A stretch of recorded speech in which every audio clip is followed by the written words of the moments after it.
A very good afternoon my dear students of class 12th। आज आप सभी के लिए मैं लेकर आया हूं वीडियो फाइनेंशियल मार्केट की। मार्केट क्या होता है बच्चों? वो जगह जहां पे लोगों को चीजें मिलती है, चाहे गाड़ी हो, बंगला हो। मार्केट मतलब प्रॉपर्टी मार्केट, घर ले लीजिए। ऑटोमोबाइल मार्केट, गाड़ी ले लीजिए। इलेक्ट्रॉनिक्स मार्केट, टीवी ले लीजिए। मार्केट में लोग अपनी जरूरत की चीजें लेते हैं। इस चैप्टर में हम पढ़ेंगे फाइनेंशियल मार्केट। मतलब पैसा अगर आपको बिजनेस में डालना है तो कहां से आप लोगे, उसका मार्केट क्या है। क्या बैंक से लोन लोगे? क्या शेयर मार्केट में आईपीओ से पैसा उठाओगे? इन्हीं चीजों के बारे में इस लेसन में हम डिस्कस करेंगे। तो सबसे पहले बच्चों, फाइनेंशियल मार्केट जो है वो क्या है?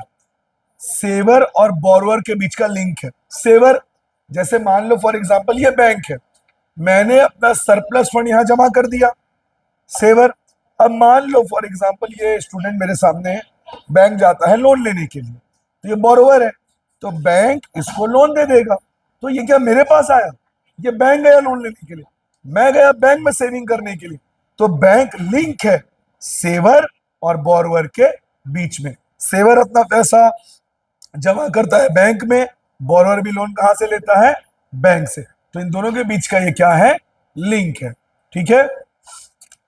और अगर मैं बात करूं, फाइनेंशियल मार्केट लोगों को जरूरत के समय पैसा प्रोवाइड करता है। बिजनेस में इन्वेस्टमेंट करना है, बैंक से आप लोन ले लीजिए। आपको पैसा सेव करना है, बैंक में सेव कर दीजिए। तो ये होता है फाइनेंशियल मार्केट। और एक बात बता दूं, बैंक और फाइनेंशियल मार्केट यही वो दो जगह है जहां से आप बिजनेस में फंड ला सकते हो। जैसे हाउस होल्ड, हम लोग अपना सेविंग बैंक में जमा करते हैं, या फिर शेयर मार्केट से, जिसको कैपिटल मार्केट भी बोलते हैं, वहां से हम किसी कंपनी का शेयर भी खरीद सकते हैं। मतलब या तो पैसे मैं बैंक में सेविंग कर दूंगा, बैंक में सेव कर लूंगा सेविंग अकाउंट में, या तो मैं एफडी करवा लूंगा यानी बैंक में ही डालूंगा, या तो शेयर मार्केट, कैपिटल मार्केट में किसी कंपनी का क्या खरीद लूंगा? शेयर खरीद लूंगा। तो ये दो तरीके होते हैं। और बैंक और फाइनेंशियल मार्केट जो है, ठीक है, both in turn lend the funds to business firm, और फिर यहां से बिजनेस फर्म को पैसा दिया जाता है। तो पैसा जब आप जमा करते हो बैंक में, उसको सरप्लस यूनिट कहते हैं, और जब बैंक वालों को आप लोन देते हो उसको कहते हैं डेफिसिट यूनिट। और ध्यान रखिए, बैंक और फाइनेंशियल मार्केट अलग है। बैंक और फाइनेंशियल मार्केट एक दूसरे से अलग है। एक्चुअल में कहूं, बैंक और फाइनेंशियल मार्केट कोका कोला और पेप्सी की तरह कॉम्पिटिटर है। बैंक क्या चाहेगा कि लोग ज्यादा से ज्यादा अपना सेविंग कहां डालें? बैंक में। शेयर मार्केट क्या चाहेगा? लोग शेयर मार्केट में पैसा लगाएं। तो आप लोग बैंक में जब पैसा डालते हो, आपको क्या लगता है? बैंक उस फंड को ऐसे ही रखता है? बैंक उस पैसे को शेयर मार्केट में लगाता है। मान लीजिए एक आदमी है, बैंक में पैसा लगा 10,000, बैंक ने उसको बोला मैं आपको 2% दूंगा। बैंक उससे ज्यादा इंटरेस्ट नहीं देता, 2%, 3%, मान लिया 5%। 10,000 का 5%, 500। एक साल बाद आपको 500 रुपए मिलेगा। तो आपको क्या लगता है, वो 10,000 रुपए बैंक अपने पास रखेगा? उस 10,000 को बैंक लगा देगा शेयर मार्केट में, फाइनेंशियल मार्केट में। 10,000 से बना लिया 15,000, मतलब 5,000 कमाया, आपको कितना दिया? सिर्फ 500। यही करते हैं बैंक। लेकिन आज की जो जनरेशन है वो स्मार्ट हो गई है। वो लोग क्या करते हैं, उन लोग अपने पैसे को बैंक में टैप करने के बजाय वो कहां डाल देते हैं? शेयर मार्केट और फाइनेंशियल मार्केट में डाल देते हैं। इसका मतलब पैसे डालने के लिए आपके पास दो ऑप्शन है, तो बैंक या financial market.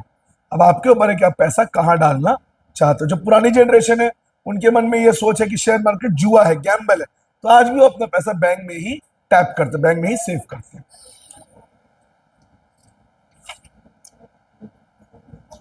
Functions of financial market. Number 1, mobilisation of savings. जो भी आप सेव करो उसको कहां डालो? फाइनेंशियल मार्केट में। और जो बोरोवर है वहां से वो ले लेगा। जैसे फॉर एग्जांपल, आपने शेयर मार्केट में रिलायंस कंपनी का आईपीओ परचेज किया, तो आपका पैसा शेयर मार्केट में गया। आपने क्या किया? अपना सरप्लस यूनिट रिलायंस में लगा दिया। वो पैसा रिलायंस को मिला in the form of IPO, initial public offer. अब रिलायंस उस पैसे से अपनी कंपनी को और बड़ा करेगा, नया एसेट्स लेगा। यही तो होता है। Facilitate price discovery. किसी भी चीज का प्राइस, बात ना करें आप लोग जोर से प्लीज। कृष्णा एक बार पूछ, श्रीति मैम से बात हुई क्या रिमझिम की? 12:10 हो गया, बच्चे आ गए। फैसिलिटेड प्राइस डिस्कवरी, किसी भी चीज की प्राइस किस पर डिपेंड करता है? डिमांड और सप्लाई। डिमांड जितना ज्यादा होगा उसका प्राइस उस सिक्योरिटी का ज्यादा होगा। Provide liquidity to financial assets, financial market में बहुत, बोल श्रुति मैम कोई फोन करे डायरेक्ट रिमझिम को बोल, डायरेक्टली आप यहां पे लिक्विड, कॉमर्स में कैश को लिक्विड बोलते हैं, तो फाइनेंशियल मार्केट में आप लिक्विडिफाई कर सकते हो, फाइनेंशियल एसेट्स को लिक्विडेट कर सकते हो। मतलब आपका डीमैट अकाउंट है, आप कोई भी शेयर चाहे तो बेच के तुरंत आपके अकाउंट में क्या आ जाएगा? कैश। मतलब फाइनेंशियल मार्केट में आप अपने कंपनी के शेयर्स, जिनको कहते हैं फाइनेंशियल एसेट्स, शेयर्स, बॉन्ड्स, इनको बेच के आप तुरंत उसको कैश में कन्वर्ट कर सकते हो। मतलब आप अपने सेविंग्स को, आप अपने शेयर्स को, आप फाइनेंशियल मार्केट की चीजों को लिक्विडेट, कैश में कन्वर्ट कर सकते हो। और reduce the cost of transaction, financial market से आपको हर चीज का पूरा नॉलेज मिल जाएगा। आप शेयर मार्केट में जाइए, आजकल तो जाने की भी जरूरत नहीं है, फोन है, आपको वहां पे हर कंपनी के स्टॉक, उनका शेयर, उनका आईपीओ का प्राइस और डेट पता चल जाएगा। एक जगह आपको सब कुछ अवेलेबल है, आपको जगह जगह जाने की जरूरत नहीं है। तो ये सारे फायदे हैं फाइनेंशियल मार्केट के। अब मैं बात करूंगा, कौन नहीं पढ़ी? अब मैं बात करूंगा मनी मार्केट। ठीक है, मनी मार्केट में पैसा आपको शॉर्ट टर्म के लिए मिलता है। किसके लिए मिलता है? Short term. ठीक है, और यहां पे लोग पैसा वर्किंग कैपिटल के लिए चाहते हैं। वर्किंग और फिक्स कैपिटल क्या होता है? जैसे कंपनी के लिए जमीन, लैंड, मशीनरी, ये सब फिक्स एसेट्स है।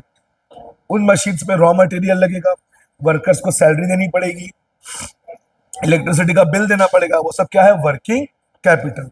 तो मनी मार्केट में जनरली वर्किंग कैपिटल के लिए पैसा लिया जाता है, रॉ मटेरियल्स के लिए, है ना।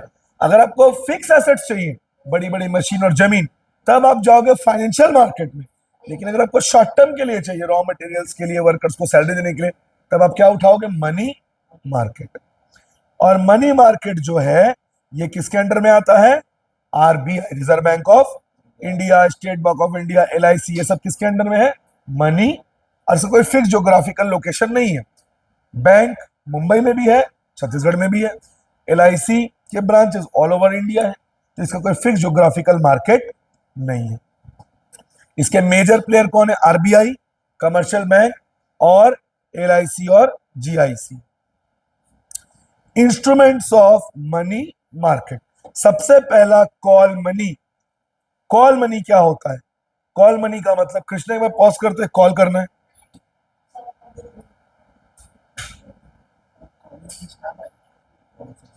हाँ, अब सबसे पहला इंस्ट्रूमेंट है मनी मार्केट का कॉल मनी।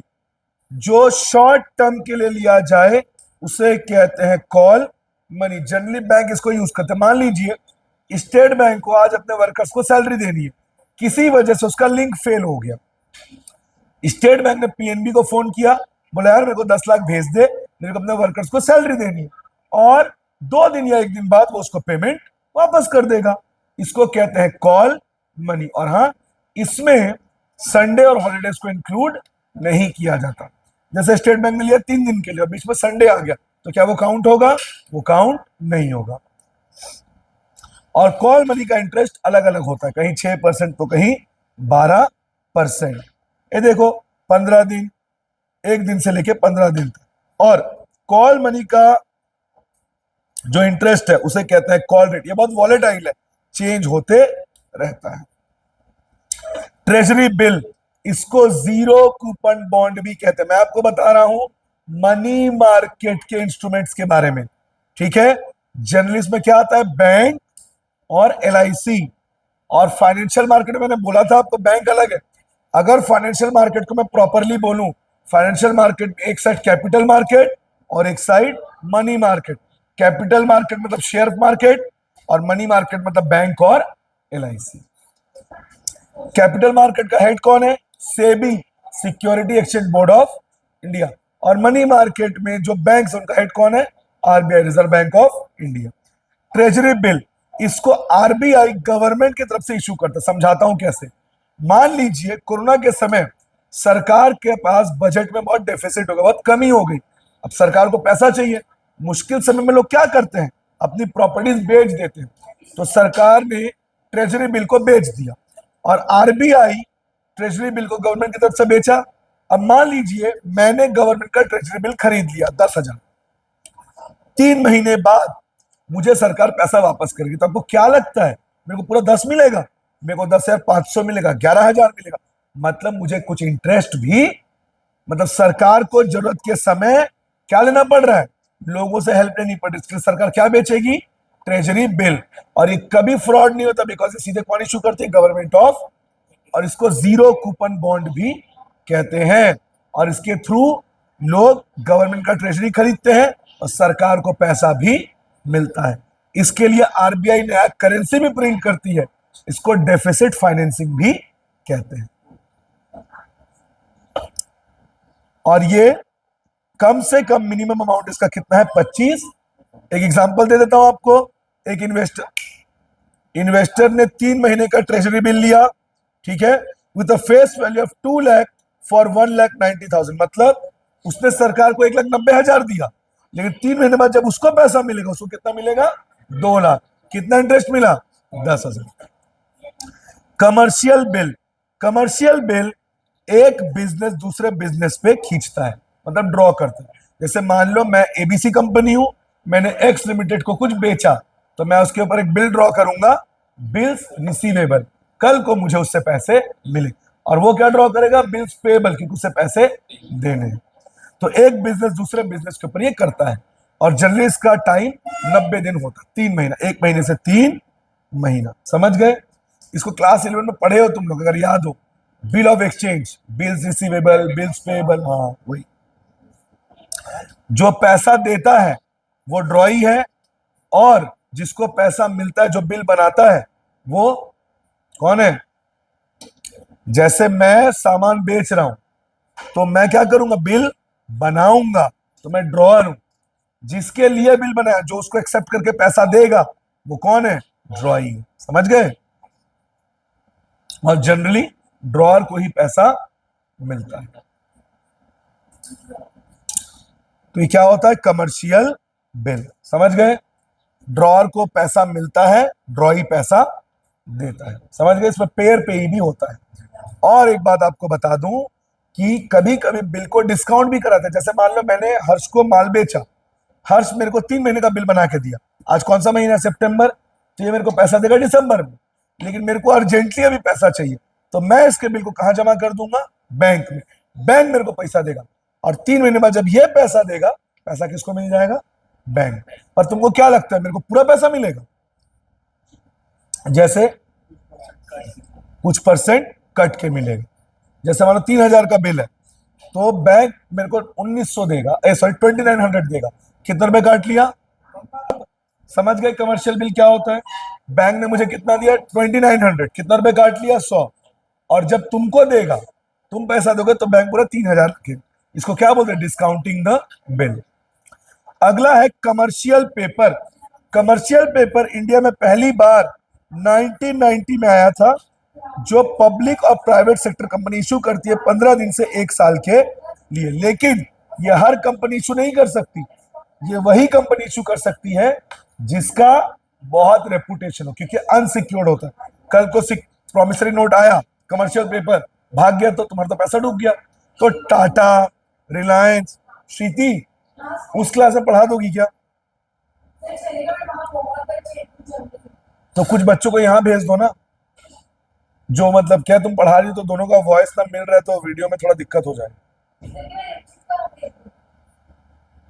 जो बच्चे ना कुछ लिखने का काम कर रहे हैं, उनको यहां भेज दो, इनको तुम उधर ले जाओ। तो कमर्शियल पेपर कौन इशू कर सकते हो? जो मार्केट में बहुत रेप्यूटेड है। नई कंपनी इसको इशू नहीं कर सकती। और इसके लिए जो फंड रेस किया जाता है, उसको ब्रिज फाइनेंसिंग कहते हैं। फिर रिपीट कर दूं, कमर्शियल पेपर, जैसे मैं रेप्यूटेड कंपनी हूं, मैं कमर्शियल पेपर इशू किया, तो लोगों ने मेरा कमर्शियल पेपर लिया 1 साल के लिए, 1 साल बाद मैं उनको रिटर्न करूंगा, तो कुछ इंटरेस्ट भी दूंगा। लेकिन ये अनसिक्योर्ड है, मतलब कुछ भी मॉर्गेज कोलेटरल नहीं है। तो कल को भाग गए तो क्या करना पड़ेगा? उन्हीं कंपनीज को इशू करने देंगे जिसका मार्केट में रेपुटेशन है। और इससे जो पैसा रेज होता है उससे ब्रिज फाइनेंसिंग भी कहते हैं। जैसे मान लो एक फर्म को नया ऑफिस डालना है या बिल्डिंग और मशीनरी लेनी है, तो उसको क्या करना पड़ेगा? शेयर और डिबेंचर इशू करना पड़ेगा, लेकिन साथ साथ जो कमीशन है वो भी देना पड़ेगा। डीलर को ब्रोकरेज देना पड़ेगा, सीए को कुछ एक्स्ट्रा कमीशन देना पड़ेगा, प्रोस्पेक्टस छापने के लिए भी पैसे लगेंगे। तो इन छोटे मोटे खर्चों के लिए क्या इशू किया जाएगा? कमर्शियल। बड़े खर्चों के लिए आईपीओ, क्या market? Capital market, share issue किया जाएगा या डिबेंचर, लोन। लेकिन छोटे मोटे खर्चों के लिए क्या इशू किया जाएगा? Money market, commercial paper. इसके बाद सर्टिफिकेट ऑफ डिपॉजिट एक बैंक ही इशू कर सकता है। सर्टिफिकेट ऑफ डिपॉजिट सिर्फ कौन इशू कर सकता है? बैंक। ठीक है, इसको नेगोशिएबल, मतलब ये बातचीत करके आप इसको कम ज्यादा कर सकते हो, और बैंक इसको इशू करता है 3 महीने से 1 साल के लिए। समझ गए? और कब इशू किया जाएगा? टाइट लिक्विडिटी, मतलब बैंकों में पैसा आ नहीं रहा है लेकिन लोन का डिमांड बहुत। फिर रिपीट कर रहा हूं, अगर बैंकों में लोग पैसा डिपॉजिट नहीं कर रहे लेकिन क्रेडिट यानी लोन का डिमांड बहुत हाई है, बैंकों के पास सिचुएशन थोड़ा सा टाइट है, तब बैंक क्या इश्यू करेगी? सर्टिफिकेट ऑफ डिपॉजिट, ताकि लोग उसको खरीदें और बैंक के पास पैसा आए। और इसका टाइम पीरियड क्या है? 1591, 3 महीने से लेके एक। जैसे मान लो मैं बैंक, अब मेरे पास पैसा ही नहीं आ रहा, लोग पैसा जमा नहीं कर रहे, अब मैं लोन कैसे दूंगा? तो मैं इशू करूंगा सर्टिफिकेट ऑफ डिपॉजिट। मान लो इसने खरीदा 2000 रुपए, तो मेरे पास 2000 आया, अब मैं वो 2000 इसको लोन दे दिया, इससे मैंने इंटरेस्ट कमा लिया, और मैं इसको 3 महीने 1 साल बाद 2100 रुपए दूंगा, और इससे मैं कितना ले लूंगा? 2500। कमा लिया ना 400। कमाने के लिए मेरे को लोन देना तो पड़ेगा, और लोन तब दूंगा जब मेरे पास पैसा, लेकिन लोग पैसा ही नहीं जमा कर रहे, तो मैं क्या इशू करूंगा? Certificate of. तो मनी मार्केट में हम लोगों ने क्या क्या इंस्ट्रूमेंट पढ़े? Number 1 call money, number 2 treasury bill जिसको जीरो कूपन बॉन्ड भी कहते हैं, number 3 commercial paper, number 4 commercial bill, फिर कमर्शियल पेपर और certificate of deposit. Commercial paper कौन इशू कर सकता है? बैंक। ओन गलत बोल रहे हो, सर्टिफिकेट ऑफ डिपॉजिट इशू कर सकता है सिर्फ बैंक। कमर्शियल पेपर इशू करते हैं रेपुटेड कंपनी, क्योंकि वो अनसिक्योर्ड होता है। और सब किसके पार्ट थे? Money market. अब देखो यहां पे कुछ क्वेश्चंस हैं, case study. Commercial paper short term unsecured promissory note है, उसका मैच्योरिटी पीरियड कितना होता है? 91 डेज से 1 ईयर। 91 डेज से, सॉरी गलत बोल दिया हम लोग, 15 डेज से 1 ईयर। 91 डेज से 1 ईयर कमर्शियल पेपर, ये उसका है certificate of deposit. Certificate of deposit का मैच्योरिटी क्या है? 91 डेज से 1 ईयर, और कमर्शियल पेपर का 15 डेज से 1 ईयर। तो कमर्शियल पेपर का कितना होगा? 15 डेज से 1। वो कौन सा इंस्ट्रूमेंट है जो इशू किया जाता है कंपनीज को टाइट लिक्विडिटी, जब बैंक के पास पैसा नहीं होता और बैंक के पास डिपॉजिट कम है लेकिन डिमांड बहुत हाई है? Certificate of deposit. Tight liquidity, जब बैंकों के पास कैश नहीं है। बैंकों के पास एक कंपनी को 2 करोड़ रुपए चाहिए अपने वर्कर्स को सैलरी देने के लिए और अपना बैंक बैलेंस बनाए रखने के लिए, बताओ किस फाइनेंशियल मार्केट में आएगा? मनी मार्केट में ही आएगा। क्यों? बिकॉज मनी मार्केट में आपको शॉर्ट टर्म के लिए पैसा दिया जाता है।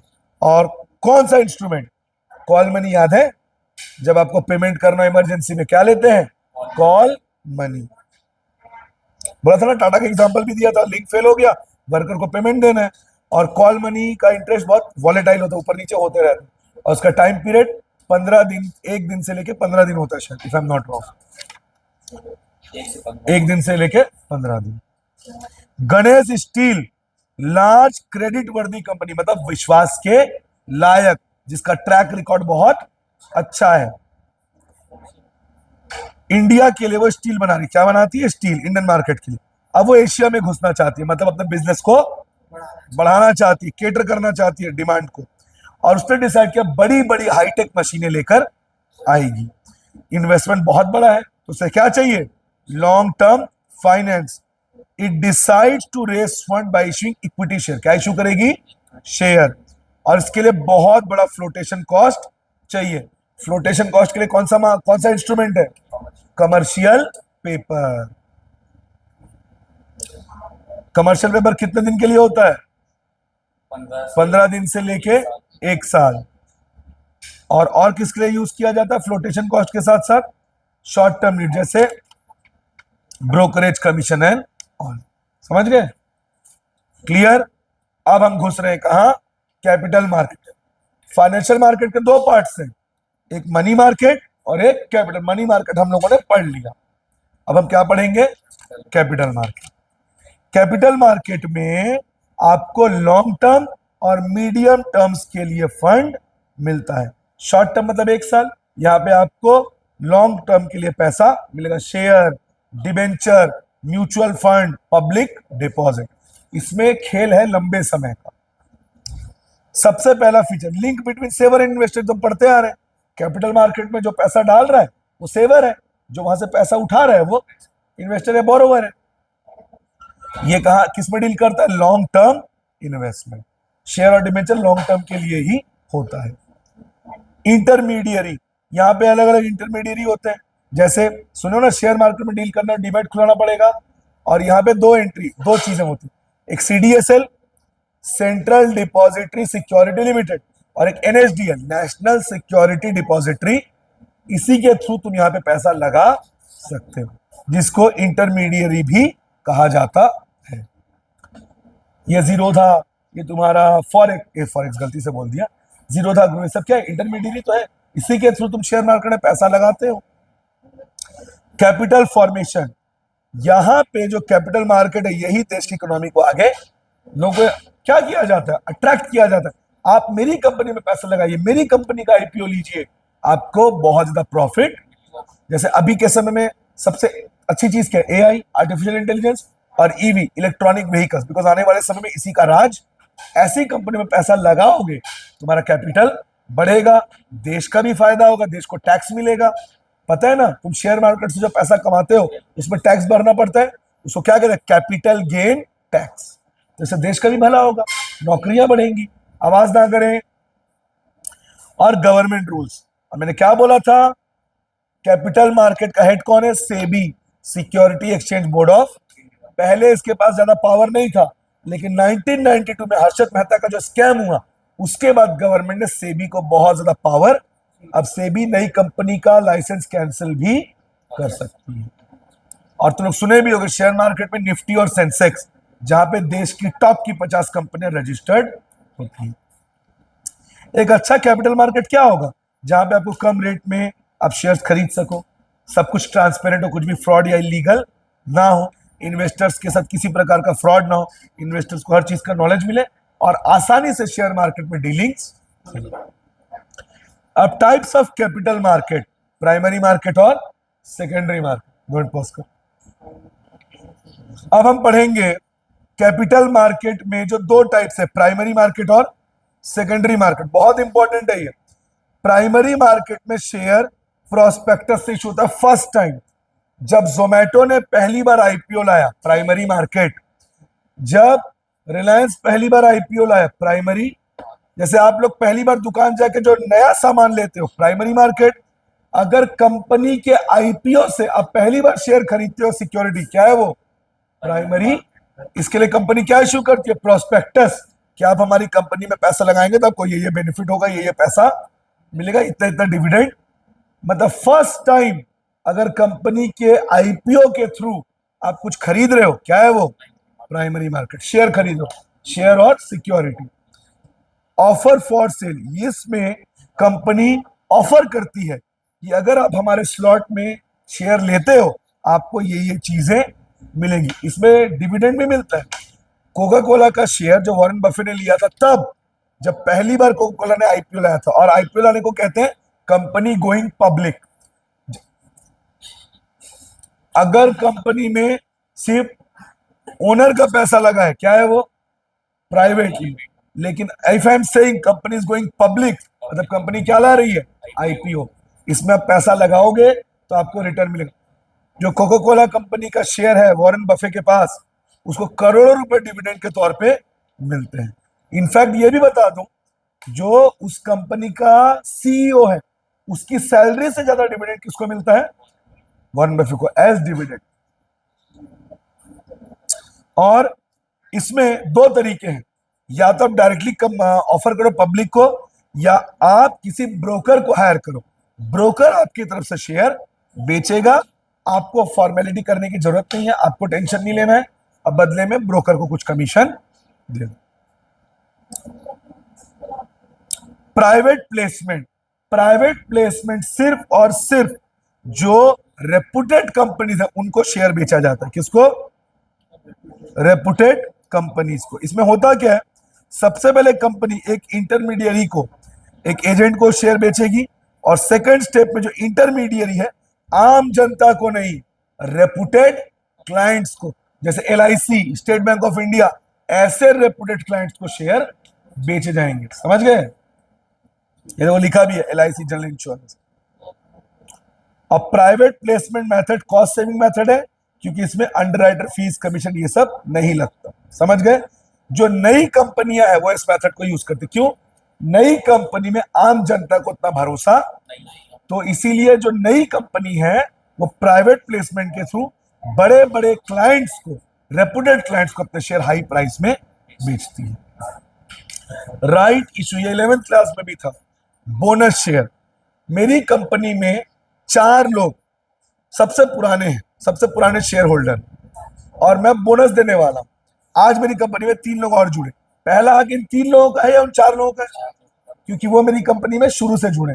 तो कंपनी जब बोनस डिक्लेयर करती है तो पहला हक एग्जिस्टिंग शेयर होल्डर्स का होता है। किसका होता है? तो इसको कहते हैं राइट इशू। मतलब सरल, पानी ले आ तो मेरे लिए। यानी if company is issuing shares, to issue the shares, the bonus, if company wants to issue bonus, the first right will be of the existing shareholders. क्या कहेंगे इसको? Right issue. राइट इशू, इसको प्रीएम्प्टिव राइट भी कहते हैं। क्या कहते हैं? प्रीएम्प्टिव, या तो बोनस शेयर या न्यू शेयर। पहला किसका है? एग्जिस्टिंग। इसको तुम अपने घरों में भी देख लो। हम किसी दुकान से कपड़े ले रहे हैं, हम उसके रेगुलर कस्टमर हैं, कभी गए भैया मत लीजिए, अच्छा स्टॉक में, आपको अच्छा स्टॉक बताऊंगा मैं, 2 दिन बाद आइएगा। क्या हर कस्टमर को ये बात बोलेगा? सिर्फ उसको बोलेगा जो उसका, बस, क्योंकि वो पुराना एग्जिस्टिंग है। इसको प्री एम्प्टिव राइट भी कहा जाता है।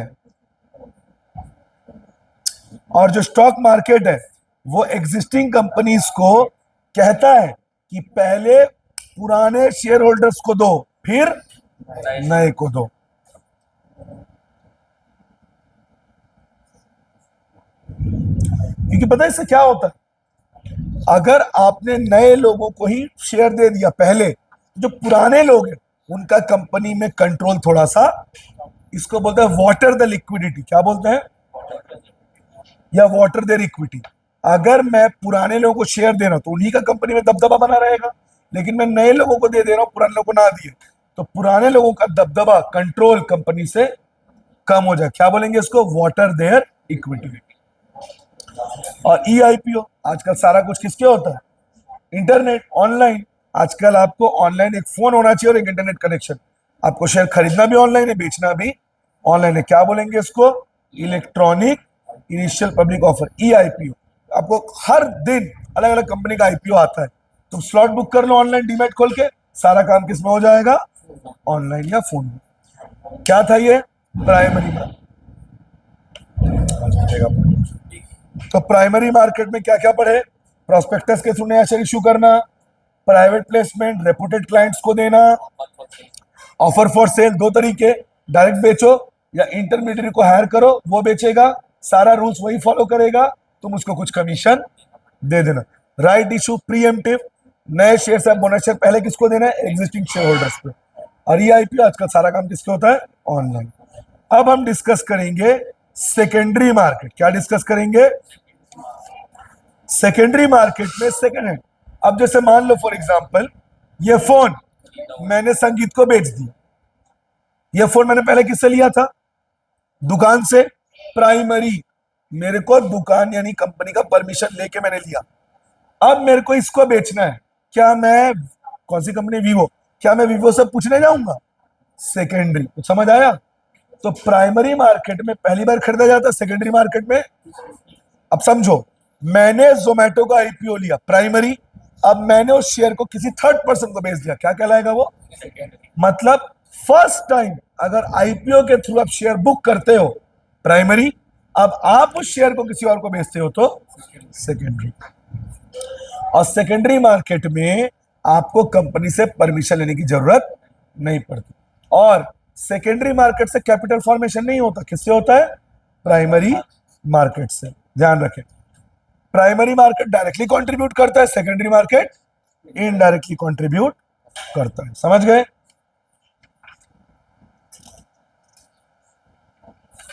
अब प्राइमरी मार्केट में वही कंपनी घुसेगी जो,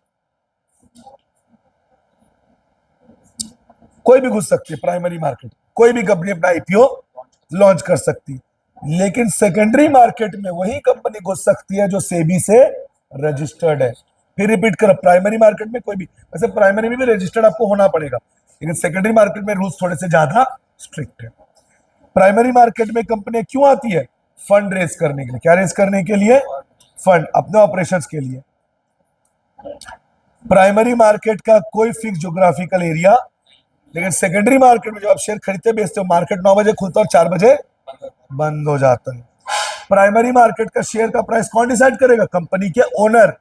सेकेंडरी मार्केट में डिमांड एंड सप्लाई, डिमांड ज्यादा है तो शेयर का रेट, और कम है तो शेयर का रेट कम। समझ गए? कैपिटल मनी मार्केट में डिफरेंस, कैपिटल मार्केट में fund long term, money market में शॉर्ट टर्म।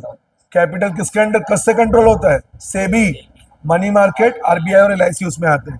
कैपिटल मार्केट में fund long term, money market में शॉर्ट टर्म। कैपिटल मार्केट के इंस्ट्रूमेंट शेयर, डिबेंचर, ये सब। मनी मार्केट पढ़े हो ना अभी, call money, commercial paper, certificate of deposit. Capital market ज्यादा लिक्विड है कि मनी मार्केट? कैपिटल मार्केट से मनी मार्केट ज्यादा लिक्विड है, बिकॉज आईपीओ लाना सेबी से परमिशन में बहुत कॉम्प्लिकेटेड प्रोसेस है, 1-1.5 साल लग जाता है। मनी मार्केट उससे कम में पैसा, जल्दी पैसा दे देता है। Capital market is less liquid, money market is more liquid. अगर आपको वर्किंग कैपिटल के लिए पैसा चाहिए, शॉर्ट टर्म के लिए फंड, कहां जाओगे? Money market. आपको फिक्स एसेट्स के लिए बड़ा फंड चाहिए, कहां जाओगे? Capital market. अब स्टॉक एक्सचेंज यानी शेयर मार्केट, स्टॉक एक्सचेंज के फंक्शन जिसको हम सेकेंडरी मार्केट भी कहते हैं। फिर रिपीट कर रहा हूं, आईपीओ इनिशियल पब्लिक ऑफर वो स्टॉक एक्सचेंज नहीं है, उसमें कंपनी पहली बार आईपीओ के थ्रू शेयर बेच रही है। सेकेंडरी मार्केट जब तुम्हारे पास एक शेयर आ गया आईपीओ के थ्रू, तुम वहां से शेयर खरीद और, यानी मैं पहली बार डीमैट से आईपीओ स्लॉट बुक किया और मेरे को जोमेटो के शेयर मिल गए, प्राइमरी मार्केट। अब मैं उस शेयर को 3 साल बाद बेच दिया, क्या है वो? सेकेंडरी मार्केट को कंट्रोल कौन करता है? Stock exchange.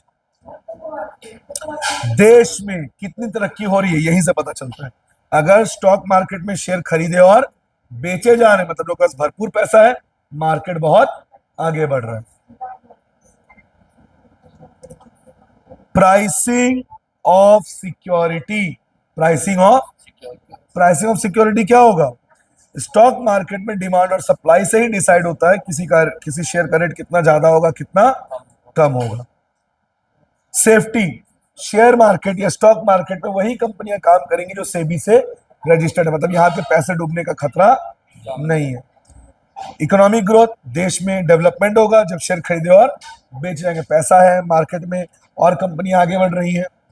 इक्विटी कल्ट, और लोगों में अवेयरनेस है। पहले लोग बैंकों में पैसा डालते थे, अब कहां डाल रहे हैं? मतलब लोगों के अंदर एक अवेयरनेस आई है कि पैसा कहां डालना है, शेयर। इसके अलावा स्पेकुलेशन, शेयर मार्केट में लोग क्या करते हैं? आते हैं इस उम्मीद में कि उनका शेयर का प्राइस, स्पेकुलेशन, उम्मीद कर रहे हैं कि शेयर का प्राइस बढ़ेगा। और लिक्विडिटी, कैश, आप शेयर बेचो तुरंत आपके पास क्या आ जाएगा? कैश। कंपनी को पैसा चाहिए, शेयर मार्केट में आए, शेयर बेचे, क्या आ गया? तुमको पैसा चाहिए, स्टॉक मार्केट में आके शेयर बेच दो, आ गया कैश। और इससे लोगों में सेविंग और इन्वेस्टमेंट की आदत भी, लोग आजकल पैसा कहां डालते हैं? Stock market. और कंपनी को भी कैपिटल मिल जाता है, कंपनी को आगे बढ़ना है तो इस कंपनी को भी क्या मिल जाएगा? कैपिटल। अब ट्रेडिंग प्रोसीजर, कैसे आप शेयर मार्केट में डील करोगे? सबसे पहले सिलेक्शन ऑफ ब्रोकर, आपको किसी ब्रोकर को हायर करना पड़ेगा। अब ब्रोकर हायर करने के लिए आपके पास क्या क्या होना चाहिए? पैन कार्ड, आपका बर्थ सर्टिफिकेट, आप कितने एजुकेटेड हो, आपका रेसिडेंशियल स्टेटस, बैंक अकाउंट का डिटेल्स और क्लाइंट कोड नंबर। तो सबसे पहले आप क्या हायर करोगे? Selection of broker. एक बार हायर कर लिए, इसके बाद आप क्या खोलोगे? डीमैट अकाउंट, ठीक है। और बेनिफिशियल ओनर, अगर वो इंडियन सिटीजन है तो उसे बैंक के थ्रू डीमैट अकाउंट खोलना पड़ेगा। आजकल तो सब कुछ ऑनलाइन हो गया है। और इसके बाद आप वहां पे अपने शेयर्स को होल्ड करके रख सकते हो। मैंने बोला था ना, दो है, CSDL, CDSL central depository security limited, और NSDL national security depository limited.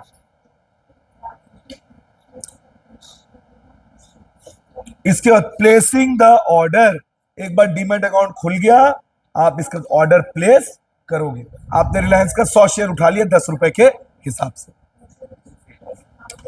और मैच द शेयर। और आप तुरंत नहीं लोगे, आप प्राइस भी मैच करोगे, कौन सा शेयर का अच्छा प्राइस है, कौन ज्यादा डिविडेंड दे रहा है, किसके पास रिटर्न के चांसेस ज्यादा है। और एक बार आपने देख लिया कि कौन सा बेटर है, तो फिर आपके पास आप ऑर्डर को एग्जीक्यूट कर दोगे।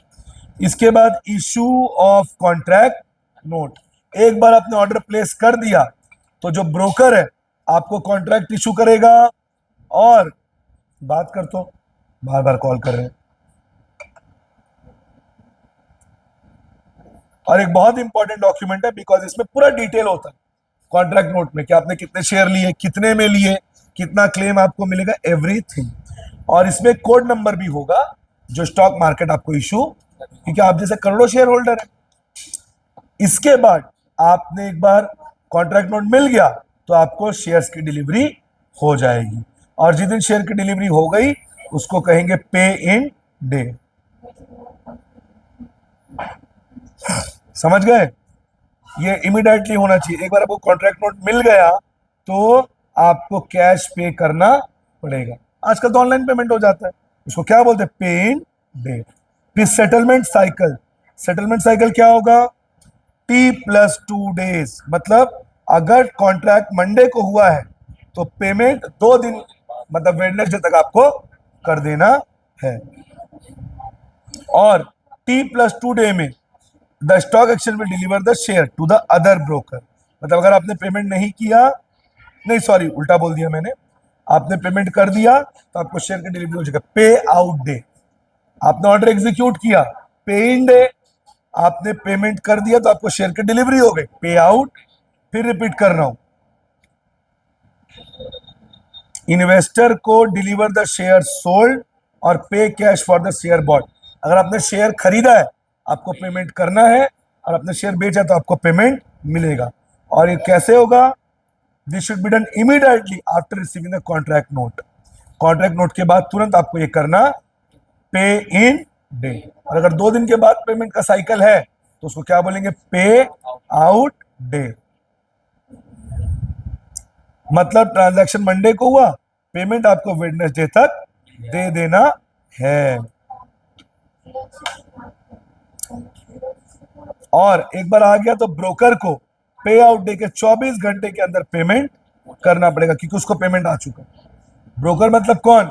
जिसके थ्रू समृद्धि हो रही, जिसके थ्रू आपको शेयर खरीदना और बेचना है। जैसे जीरोधा, ग्रो, इन लोग कौन है? एजेंट है। इन लोग कौन है? ब्रोकर है। आप जब इनको, जैसे मैंने बताया आपको कि अगर आपका ट्रांजैक्शन हो गया है तो जीरोधा को पेमेंट मिल गया स्टॉक मार्केट से, उसे आपको 2 दिन के अंदर पेमेंट या 24 घंटे के अंदर पेमेंट करना है। और ब्रोकर डिलीवरी कर देगा आपको शेयर के किस अकाउंट में? डीमैट अकाउंट में। अब डीमटेरियलाइजेशन क्या होता है? सिद्धि तुम्हारा क्या एग्जाम है मंडे को? मंडे नहीं, ट्यूसडे को। मेन एग्जाम कब से?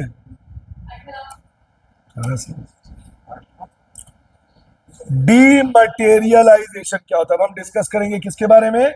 डीमटेरियलाइजेशन।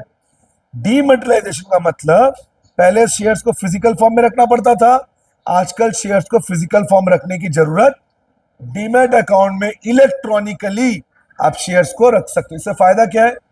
चोरी होने का डर नहीं, आग लगने का डर नहीं, खराब होने का डर नहीं, है ना। आपके पास वो डीमैट अकाउंट में इलेक्ट्रॉनिक फॉर्म में सेव। तो डीमैटेराइजेशन का मतलब, now shares are holded electronically in demat account. क्या कहेंगे उसको? डीमटेरियलाइजेशन। और इसके लिए आपको डीमैट अकाउंट खोलना पड़ेगा। ये जो मैं आपको बता रहा हूँ, जीरो था, ये सब कौन है? डिपॉजिटरी। कौन है ये सब? जिसके थ्रू आप काम करोगे। और आजकल सारा आईपीओ किसके फॉर्म में आता है? डीमटेरियलाइजेशन। और किसके कंट्रोल में है शेयर मार्केट? सेबी। जैसे बैंक अकाउंट में पैसा होता है फोन पे, जी पे, वैसे ही आपके डीमैट अकाउंट में शेयर्स इलेक्ट्रॉनिक फॉर्म में। चोरी का डर नहीं, फॉर्जरी, कोई फ्रॉड का डर नहीं, पेपर वर्क कम हो जाएगा, है ना। और आपके पास मतलब एप्पल कंपनी का शेयर है, आप उसको गिरवी रख के मॉर्गेज करके लोन भी ले सकते हो। और आपने एक बार पेमेंट कर दिया तो जो ब्रोकर है उसकी जिम्मेदारी आपके अकाउंट में शेयर डालना, क्रेडिट करना। और बहुत अलग अलग कंपनी का शेयर आप एक सिंगल डीमैट अकाउंट में, रिलायंस, जोमेटो, टाटा, अलग अलग कंपनी का शेयर आप एक सिंगल डीमैट अकाउंट में रख सकते हो। डीमैट काम कैसे करेगा? डीमैट खोलने से पहले आपको डिपॉजिटरी ढूंढना पड़ेगा, तो बैंक या जीरोधा ऐसा कोई है। इसके बाद आपको पैन कार्ड डिटेल देना पड़ेगा, ठीक है ना। आपको एप्लीकेशन देना पड़ेगा। आपने आईपीओ में अप्लाई किया तो आपको सारा डिटेल देना पड़ेगा, ठीक है। अगर आप ब्रोकर के थ्रू शेयर बेच रहे हो तो आपको अपने डिपॉजिटरी को इंस्ट्रक्शन देना पड़ेगा टू डेबिट द अकाउंट, कितने शेयर बिके। और उसके बाद डिलीवरी हो जाएगी।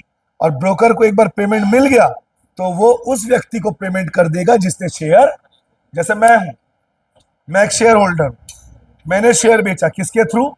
ब्रोकर के थ्रू। ब्रोकर को जैसे ही पैसा मिलेगा उसे 24 घंटे के अंदर मुझे पेमेंट देना पड़ेगा। और ये सारा ट्रांजैक्शन 2 दिन के अंदर हो जाना चाहिए। T+2 days पे इन एंड पे आउट। डिपॉजिटरी जिसके थ्रू आप काम कर रहे हो, समझ गए? एक बैंक की तरह होता है जहां पे आप शेयर खरीदते हो और बेचते हो।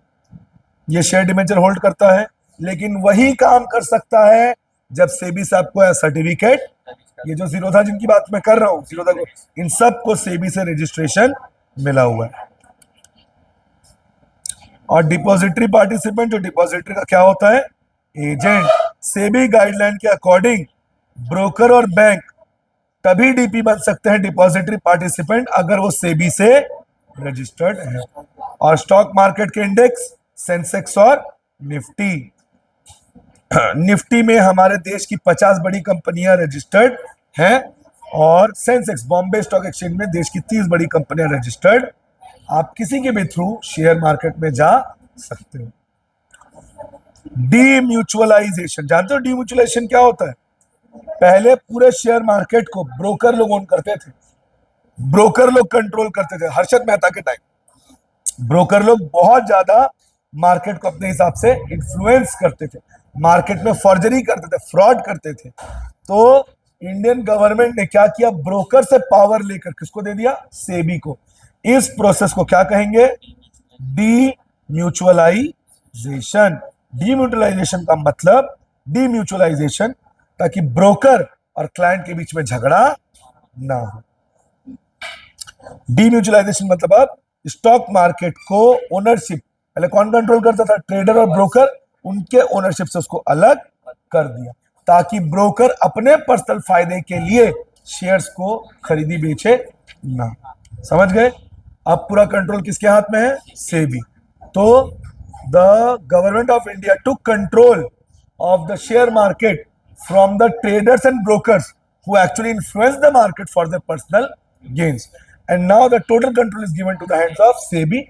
This is known as demutualization.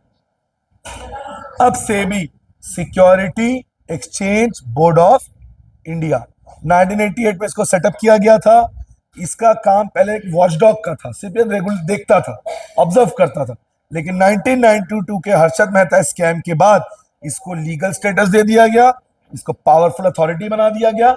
और आज अगर कोई कंपनी को मर्ज करना, मर्जर, दो कंपनी आपस में मिल गए, एक कंपनी दूसरे कंपनी को टेक ओवर कर रही है, इन सब के लिए आपको सेबी से क्या चाहिए? परमिशन या अप्रूवल। और आपने कुछ भी फ्रॉड किया तो सेबी आपका लाइसेंस कैंसिल कर देगी। तो सेबी क्यों बनाया गया? ताकि शेयर होल्डर्स, इन्वेस्टर्स के पैसे जो एक्सप्लॉइट ना हो, और मार्केट को ट्रेडर के कंट्रोल से रिमूव करने के लिए। Role of SEBI, market place जहां पे शेयर खरीदे और बेचे जाते हैं, इन्वेस्टर्स यहां से पैसा ले सकते हैं शेयर्स इशू करके। इंटरमीडियरी, जो शेयर मार्केट में एज एन एजेंट काम करना चाहते हैं, डीपी, डिपॉजिटरी पार्टिसिपेंट। सेबी का ऑब्जेक्टिव क्या है? स्टॉक मार्केट को कंट्रोल करना, इन्वेस्टर्स के पैसे को सेव रखना, फ्रॉडुलेंट फ्रॉड को रोकना, जो हर्षद मेहता के टाइम बहुत होता था, और यह देखना कि कोई भी अंडरराइटर और ब्रोकर अपने इन्वेस्टर या अपने क्लाइंट से एक्सेसिव इंटरेस्ट ना ले। हल्ला नहीं। Functions of SEBI, protective function, developmental और रेगुलेटरी।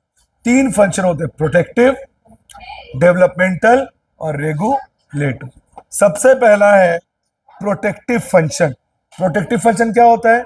इसमें से भी ये चेक करता है कि इन्वेस्टर का पैसा जो है वो डूब ना जाए, सेफ रहे, फ्रॉड उसके साथ। हल्ला नहीं।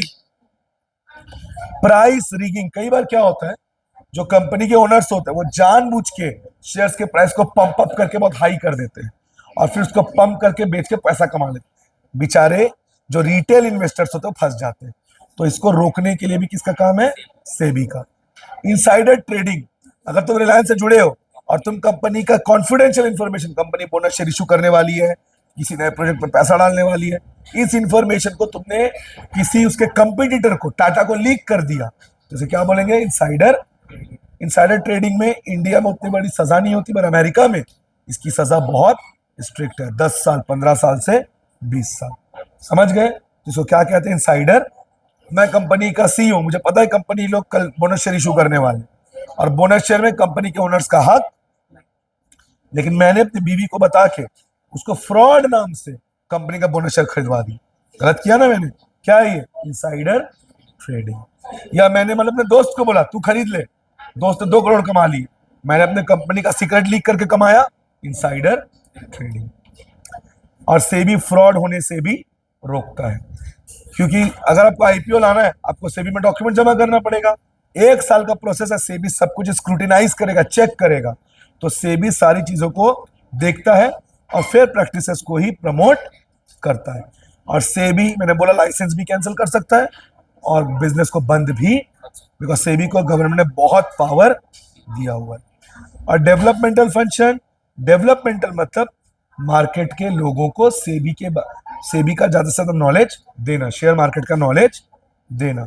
आज इंटरनेट ट्रेडिंग हो सकती है ना, ऑनलाइन काम होता है, ठीक है ना। रूल्स को थोड़ा सा सिंपल किया गया ताकि हर कंपनी शेयर मार्केट में आ सके, लोग इसमें पैसा। और regulatory function, rules and regulations banana, code of conduct, कोई भी फ्रॉड करे तो उसको रोकना। समझ गए कि नहीं समझे? 2 मिनट पॉज कर। अब हम कुछ केस स्टडी करके इस लेसन को फिनिश करेंगे। Supriya's grandmother who was unwell, जो थोड़ी बीमार थी, उसने उसको बुलाया और उसे गिफ्ट दिया। Supriya open the packet and saw many crumpled share certificates. बहुत सारे शेयर्स के क्या थे? क्रम्पल्ड मतलब दबे हुए, चिथड़े बने हुए। Her grandmother told her that they had been left behind by her late grandfather, मतलब उसके दादाजी जिनकी डेथ हो गई वो छोड़ के गए हैं। As no trading is now done, अब फिजिकल फॉर्म में ट्रेडिंग होती नहीं है, तो Supriya wants to know the process by adopting by which she can dematerialise, जिसमें अरे हल्ला मत करो, जिसमें शेयर्स को फिजिकल फॉर्म में रखने की जरूरत सब किस फॉर्म में होता है? Electronic form. 2 रीजन जिससे Supriya why dealing with shares in physical form had been stop, forgery, theft, stealing. और देखो उसके शेयर का हालत क्या हो गया। Rishu's father has gifted her shares of a large cement company, बड़ी सीमेंट कंपनी के शेयर्स उसको दिए, with which he had been working, जिसके साथ वो काम कर रहे हैं, शेयर्स फिजिकल फॉर्म में। तुम लोगों को बोल रहे हो, समझ नहीं आता क्या? हल्ला मत करो, वीडियो बन रहा है, एकदम चुप। हाँ, उसके पास पहले से ही बैंक अकाउंट है, ठीक है, and does not possess any forms of security, उसके पास कोई सिक्योरिटी नहीं है। अब उसे शेयर्स को बेचना है। एक डिटेल बताओ, पैन कार्ड क्या होना चाहिए? Pan card. सुधा लिमिटेड ने 1 लाख शेयर 10 रुपए के एक बैंकर को बेचा 12 रुपए में। किसको बेचा? बैंकर ने उसको 20 रुपए में बेचा। ऑफर फॉर सेल याद आया, जिसमें कंपनी पहले किसको बेचेगी? ब्रोकर को, फिर ब्रोकर्स को हाई प्राइस में क्या बोलेंगे? Offer for sale. Mohan Tata company के 50 शेयर बेचना चाहता है। ट्रेडिंग प्रोसीजर समझा, अभी समझाया था ना, क्या था पहले? Opening of demat account, selecting depository, opening of demat account, उसके बाद एग्जीक्यूटिंग ऑर्डर, उसके बाद और भी कुछ कुछ थे ना, placing order, comparing, executing, settlement cycle, पे इन पे आउट। चारू एक चार्टर्ड अकाउंटेंट है प्रकाश लिमिटेड में, वो डायरेक्टर से मीटिंग हुई, उसको पता चला इस साल भी कंपनी बहुत अच्छा डिविडेंड देने वाली है, ठीक है, और ऐसी न्यूज जब पब्लिक होती है तो उसका वैल्यू बढ़ता है। चारू ने बहुत सारे शेयर्स अपने रिश्तेदारों के नाम पे खरीदवा लिए। इनसाइडर, कंपनी के सीक्रेट्स को उसने अपने पर्सनल गेन के लिए उठाया। Insider trading. कौन कंट्रोल करता है इसको? SEBI, security exchange board of India. एक कंपनी को फ्लोटेशन कॉस्ट पूरा करना है, क्या इशू करेगी? Commercial paper. बहुत टाइट लिक्विडिटी है, बैंक के पास पैसा नहीं आ रहा, लेकिन उसे लोन देने के लिए पैसा चाहिए, क्या इशू करेगी? Certificate of deposit. Zero coupon bond को क्या कहते हैं? Treasury bill. बैंक अपने सरप्लस फंड को, जब बैंक के पास शॉर्टेज होता है फंड का, तब दूसरे बैंक को फोन करके जो पैसा लेती है, कॉल मनी, कॉल मनी। बंधु लिमिटेड एक रियल एस्टेट कंपनी है जो 1960 में बनी। 55 इयर्स में कंपनी ने अपना नाम बना लिया। अब company BSE, Bombay stock exchange, दो होते हैं ना, एक निफ्टी बॉम्बे स्टॉक एक्सचेंज और एक सेंसेक्स, उसने खुद को BSE में रजिस्टर करवा लिया ताकि मार्केट से पैसा उठा सके। तो सेबी क्या करेगा ताकि इन्वेस्टर्स का पैसा ना डूबे? Protective function. क्रॉस चेक करेगा, 2 मिनट क्रॉस चेक करेगा, इसके बाद सभी का स्क्रूटिनी करेगा, सभी को देखेगा कि स्क्रूटिनी चेक करेगा, स्क्रूटिनाइज चेक करेगा कि कहीं कोई फ्रॉड एक्टिविटी में तो नहीं है, सबको अप्रूवल देगा, तब लोग उसमें डील कर सकते हैं। दिनेश के पास 100 शेयर है, वो बेच रहा है शेयर, प्राइमरी या सेकेंडरी? सेकेंडरी। रोहन ने आईपीओ के थ्रू शेयर लिया, प्राइमरी या सेकेंडरी? प्राइमरी। ट्रेजरी का मिनिमम अमाउंट 25,000। भुवन, लास्ट क्वेश्चन, भुवन को 1:1 में शेयर खरीदने का मौका मिला क्योंकि भुवन एग्जिस्टिंग शेयर होल्डर है। क्या है ये? Pre-emptive right. क्या कहते हैं उसको? Share right. बोला था ना, नया और एग्जिस्टिंग, नया और बोनस शेयर पहले किसका हक है? एग्जिस्टिंग। राइट इशू या प्रीएम्प्टिव राइट। इसी के साथ आपका लेसन कंप्लीट होता है विथ केस स्टडी। चैनल को सब्सक्राइब करें, वीडियो को लाइक और शेयर करें। आपके पूरे 12th की जर्नी के दौरान स्नेहपूर्ण शिक्षा आपके साथ है। All the very best for exams. Have a good day.